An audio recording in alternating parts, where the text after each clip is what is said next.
So sports broadcasting is a way people inform and entertain fans across the country about sports and get into the action as much as possible. There are many ways companies inform their consumers, such as TV, radio, and even written articles in a paper or online on a website.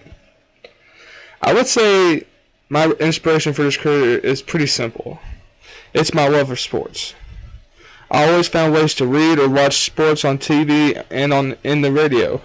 Now, since I got a couple of months in deciding what I want to do, sports broadcasting is the way to go.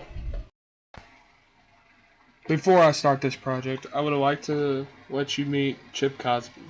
He was a sports broadcaster for 17 years with years at the Lexington Herald and also CN2 Sports. I interviewed Mr. Cosby for this project, so you will see some clips about his background and what he had to say about the job throughout the video.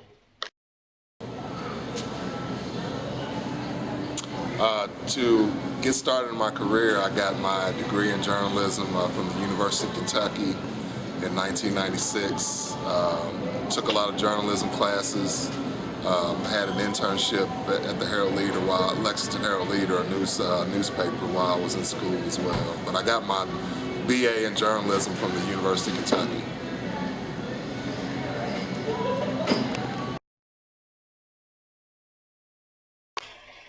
Here are some numbers from the Bureau of Labor Statistics showing what the pay is around.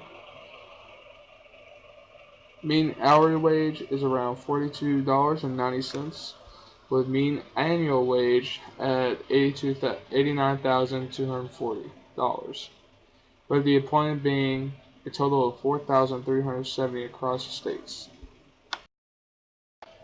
As we look at the annual mean wage of broadcasting news analysts by state at May 2015, you can tell with all the blue shading with the key up in the right corner showing that states do vary on the mean wage. As you can tell, New York, Florida are one of the top, being as one of the major popular states for sports like Major League Baseball, National Football League, and some other very known programs.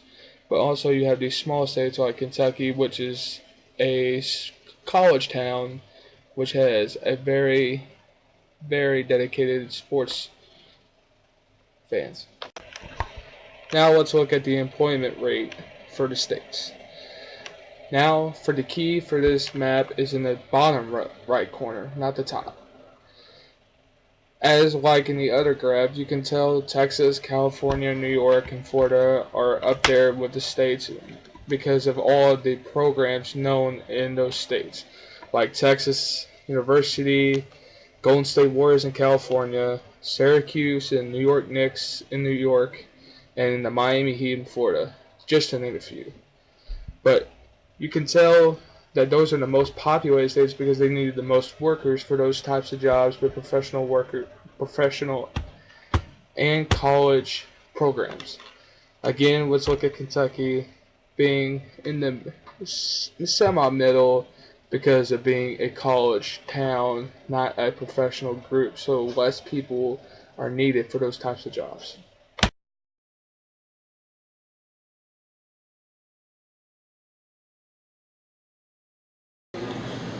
Well, being in sports is a little bit different. It's not your typical 9-to-5 job because, like I said, I worked at a newspaper and then I, did a TV show, and it was really both the same because, what we cover, the games and stuff, a lot of times are on nights and weekends. So you're working a lot of late nights. You're working a lot of Saturday afternoons and nights covering games. So that's tough.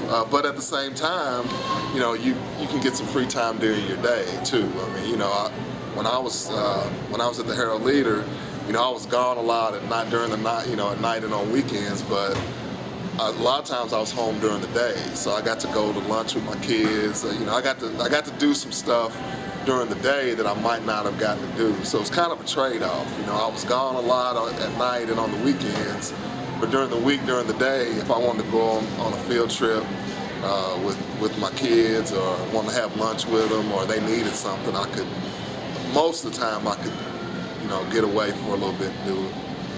As far as pay, benefits, I don't think, you don't get into sports writing or sportscasting to get rich. You can. I mean, if you make it to ESPN or make it to one of the big national networks, you can make a lot of money. But most of the local people, they make decent money, not great. The good part about it is the perks. I mean, you get to go to games free, you get to travel, you get to meet a lot of people. The pay is good. You can make I did it for 17 years, and supported my family, and everything was good. The benefits were good. Newspapers, not so much anymore, because people don't read newspapers quite as much. Everything's online. When I was starting out, everybody, most people were still getting the paper delivered to their house and reading it. So that was one of the reasons why I left the Herald Leader, just because of the transition from, people stopped reading the paper. But as far as, benefits, pay, hours, I mean, the hours can be challenging, but, there's some flexibility. And you can make a nice, decent living being a sportscaster. Like I said, you're probably gonna have to leave Louisville if you're trying to get rich. You have to get out of town, go to a big market. But I was happy. Most of my years with everything.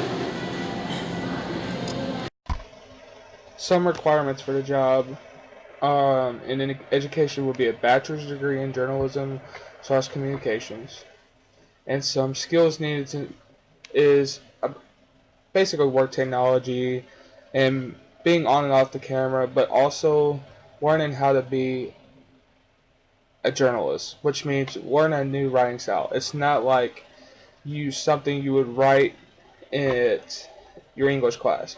It's a whole different aspect of writing.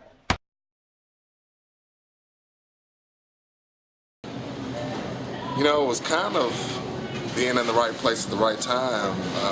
I was actually taking a journalism class my junior year at UK, and one of the things we had to do in the journalism class, was our instructor required us to do a certain amount of hours outside of class at a media outlet. So we either had to find a TV station, a radio station, newspaper, some kind of media outlet to do a certain amount of work outside of class. So my instructor, I really didn't know what I wanted to do. And my instructor at the time in that class was she was actually a Metro reporter for the Lexington Herald Leader. She covered education. So I just went up to her after class one day and said, can I come over to the Herald Leader and do my internship? She said, well, yeah, I'll check on it. So I met her up there. She introduced me to a guy named Jim Durham, who was the community editor. And I met him that first day, and he asked me, you want to do a story? And I was kind of taken by surprise a little bit that he asked me that. But I said, yeah, I'll do a story. So there was an ex-UK football player who was in the NFL. His name was Marty Moore, but he was coming home in the off season to student teach and get his teaching certificate. So he was working at a vocational school in Lexington. So I went over there and interviewed him, and the story made the front page of the community section. And after that, they asked me if I wanted to come back and do an internship. So that's how I got my internship. Basically, just asking my teacher, hey, you work the Herald Leader, I don't know what I want to do, can I come over there? And she told me later on, she said, you weren't special or anything, you were just the only person that asked. So I always tell students, if you've got professionals in front of you, a lot of times they'll want to help you, so just, don't be afraid to reach out. So yeah, it's kind of being in the right place at the right time, and I took it upon myself to be proactive and approach her and ask her about, doing an internship.